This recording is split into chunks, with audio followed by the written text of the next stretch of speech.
Hello, আসসালামু আলাইকুম everyone. আশা করি সকলে অনেক ভালো আছো এবং সুস্থ আছো। সকলকে জানাচ্ছি ঈদের শুভেচ্ছা। আমি কয়েকদিন যাবৎ আমার ফেসবুক পেজে কোনো ভিডিও ছাড়তে পারিনি, কোনো ব্লগ ছাড়তে পারিনি। কারণটা হচ্ছে ঈদ ছিল, আর ঈদে তো স্বাভাবিক সবাই একটু ঘোরাঘুরিতেই ব্যস্ত থাকে, এই কারণে আর ব্লগ ভিডিও কোনোটাই ছাড়া হয়নি। টাঙ্গাইল থেকে ঢাকায় আসার পরে ঈদ করেছিলাম শাশুড়ি আম্মুর বাসায়। ঈদের দিন সকালবেলা আম্মু এখানে সেমাই, লাচ্ছা সেমাই, ক্ষীর রান্না করে রেখেছিল।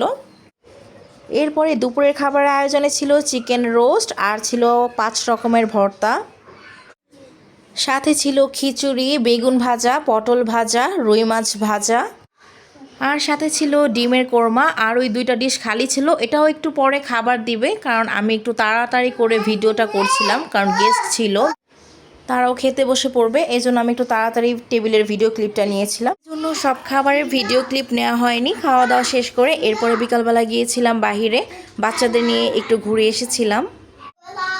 আমার ঈদের দিনের ভিডিও আমি আজকে তোমাদের সাথে শেয়ার করলাম। আশা করি তোমাদের ঈদও ভালো কেটেছে। সবাই সুস্থ থাকবে, ভালো থাকবে। আল্লাহ হাফিজ।